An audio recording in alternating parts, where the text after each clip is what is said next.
कहानी है उत्तराखंड के एक छोटे से कस्बे चंपावत की। 2 महीने पहले आदित्य नाम के लड़के की बैंक में जॉब लगी थी। उसका ट्रांसफर शहर से हुआ था। वो बैंक में क्लर्क था। उसका स्वभाव शांत था और वो एक इंट्रोवर्ट टाइप का इंसान था। वो जनरली अकेला रहना ही पसंद करता था। लोगों से ज्यादा बात भी नहीं किया करता था। नया शहर, नया माहौल और इन सब से बढ़कर एक शांति सी तन्हाई। उसका घर बैंक के पास ही था। 3 मंजिला पुरानी बिल्डिंग की उस सबसे ऊपर वाली मंजिल पर रहता था और नीचे एक बुजुर्ग दंपति रहा करते थे। शुरुआत में सब कुछ ठीक था। सुबह ऑफिस, शाम को टहलना, खाना पीना और फिर नेटफ्लिक्स देखकर सो जाना। लेकिन कुछ दिनों पहले ही उसकी रातें बदलने लगी। एक दिन आदित्य अपनी बालकनी में खड़ा हुआ सिगरेट पी रहा था। उसने देखा कि गली के कोने पर स्ट्रीट लाइट की हल्की पीली रोशनी में कोई आदमी खड़ा है। उसने देखा कि वो आदमी कुछ सोच रहा था या फिर किसी का इंतजार कर रहा था। आदित्य ने सोचा शायद कोई पड़ोसी होगा। लेकिन अगली रात और फिर अगली रात, उससे अगली रात, वो आदमी वहीं खड़ा रहता। जब भी आदित्य शाम को या रात को अपनी सिगरेट पीने उस बालकनी में आता, वो उस आदमी को वहीं खड़ा पाता। हर बार उसी जगह, सिर थोड़ा झुका हुआ। और हाँ, एक अजीब सी बात, उसका चेहरा कभी साफ दिखाई नहीं देता था। ऐसी ही एक रात आदित्य ने उसे खिड़की से देखा और उसके मन में अजीब सा ख्याल आया कि अगर मैं नीचे गया तो क्या वो भागेगा, या अगर वो अभी भी वहीं रहा तो मैं क्या करूंगा। वो मन ही मन हंसा, लेकिन उसकी हंसी लंबी नहीं चली।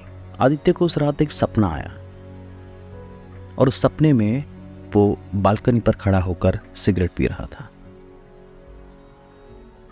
उसने जब उस लैंप पोस्ट की तरफ देखा तो वो आदमी वहीं खड़ा था। गली का कोना, पीली रोशनी और वही परछाई धीरे धीरे उसकी तरफ मुड़ रही थी, उसके पास आ रही थी। आदित्य चीख कर उठ गया। आदित्य को डर लगने लगा। वो उठा और अपनी बालकनी में गया। उसने सोचा बहुत रात हो चुकी है, अब तो वो इंसान क्यों ही खड़ा होगा। पर जब वो बालकनी से बाहर गया, वो आदमी वहीं खड़ा था और वो आदमी धीरे धीरे उसके करीब आ रहा था। आदित्य उसे अपनी ओर आते हुए देख रहा था। वो आदमी धीरे धीरे उसके घर के बिल्कुल पास आ गया और उसकी बालकनी के सामने खड़ा हो गया। आदित्य ने दरवाजा बंद कर लिया। उसने सोचा कि मैं इस आदमी की तस्वीर ले लेता हूं। वो अपना फोन उठाकर बालकनी की तरफ दौड़ा और उसने उस इंसान की 2-3 तस्वीरें ले ली।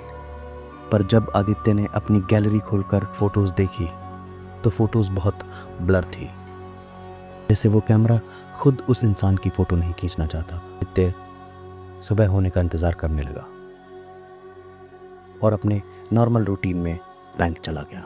दिन भर सब कुछ ठीक चलता। वो अपना काम करता, खाना खाता।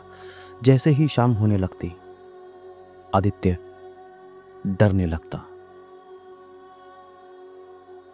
उसे लगता कि हर वक्त उसे कोई देख रहा है। जब कोई छोटी सी भी आहट होती तो उसे लगता कि वो इंसान उसे देख रहा है। परेशान रहने लगा। एक रात नीचे रहने वाले बुजुर्ग अंकल बोले, बेटा सब ठीक है, तुम बीमार तो नहीं हो ना। आदित्य ने कहा, नहीं सब ठीक है अंकल, तुम्हारी आंखें अंदर धंसने लगी है, कुछ खाया करो। आदित्य मुस्कुरा दिया और बोला, नहीं अंकल सब ठीक है। आदित्य रोज परेशान रहने लगा। एक रात उसने फैसला किया कि बस अब बहुत हो गया। वो बैल्कनी में गया, उसने सिगरेट जलाई। उसने देखा कि वो आदमी वहीं खड़ा है। आदित्य मुस्कुराया और वो सीढ़ियों से नीचे उतरते हुए गली में पहुंचा। उसने देखा कि वो शख्स वहीं खड़ा है। जैसे ही आदित्य उसके पास गया, उसका चेहरा उसे नहीं दिख रहा है। उसने अपनी आंखें मली पर उसका चेहरा काफी ब्लर दिख रहा था। उसे उसका चेहरा बिल्कुल भी साफ नहीं नजर आ रहा था। उसकी चाल भी अजीब थी। उसकी बनावट, उसकी गर्दन का झुकाव अजीब सा था। आदित्य उसको घूरने लगा। उसने देखा कि उसकी चाल, उसकी बनावट, उसकी गर्दन का झुकाव धीरे धीरे आदित्य जैसा ही होता जा रहा है। और फिर उसका चेहरा भी धीरे धीरे साफ होने लगा। आदित्य खुद को देख रहा था। वो थका हुआ, मायूस और खोया हुआ लग रहा था, जैसे कि वो जिंदा ही नहीं हो। आदित्य ने उससे डरते डरते पूछा, कौन हो तुम? क्या चाहते हो? वो चेहरा सिर्फ उसे देख रहा था। उसने उसे कुछ बोला भी नहीं। वो बस धीरे धीरे पीछे अंधेरे में जा रहा था और अंधेरे में जाकर वो गायब हो गया। आदित्य अपने बेड से उठा। उसे लगा कि ये तो एक सपना था। सब कुछ नॉर्मल था। पर आदित्य जब भी आईने में अपनी तस्वीर देखता, उसको उसका चेहरा थोड़ा बदला हुआ नजर आता, जैसे कोई और उस पर छाया बनकर बैठा हो। वो अब भी काम पर जाता, खाना खाता, लोगों से बात नहीं करता। लेकिन हर बार जब वो गली के कोने पर जाता, उसे लगता कि वहां कोई खड़ा हुआ है। और आदित्य रोज अपने आप को उस नुक्कड़ पर खड़ा हुआ देखता और उसे इग्नोर करके अपने घर चला जाता। आदित्य जब सीढ़ियों से ऊपर जा रहा था तो उसे वो बुजुर्ग अंकल फिर से दिखे। उन्होंने पूछा, बेटा सब ठीक है ना?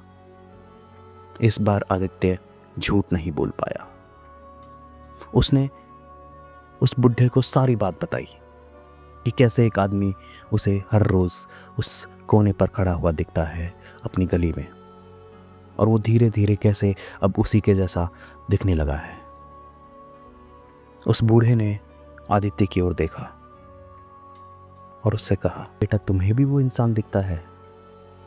मुझे तो लगा था सिर्फ मैं ही उस इंसान को देख सकता हूं जो मेरे जैसा दिखता है।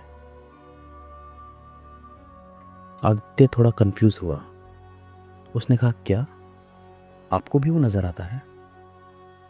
बूढ़े ने कहा, बेटा तुम यहां से चले जाओ, क्योंकि वो एक छलावा है। तुम जब तक यहां पर रहोगे वो छलावा तुम्हारे साथ खेल खेलता रहेगा, तुम्हारे दिमाग से खेल खेलता रहेगा, तुम पागल हो जाओगे। ये सुनकर आदित्य के होश उड़ गए। उसने अपना सामान पैक किया, अपनी नौकरी छोड़ी और सुबह सुबह वहां से निकल गया। जब वो बस स्टैंड पर पहुंचा, उसने वहां बस लगी हुई थी। वो बस में जाकर बैठ गया, पर उसे अब भी लग रहा था कि कोई उसका पीछा कर रहा है। वो आदमी कहीं आसपास ही है।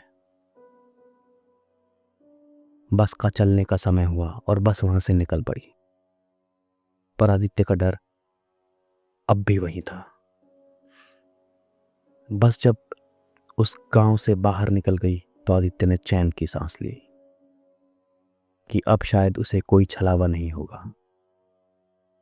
लेकिन उसका छलावा उसके पीछे ही बैठा था और आदित्य को उस बात का अभी ये अंदाजा भी नहीं था।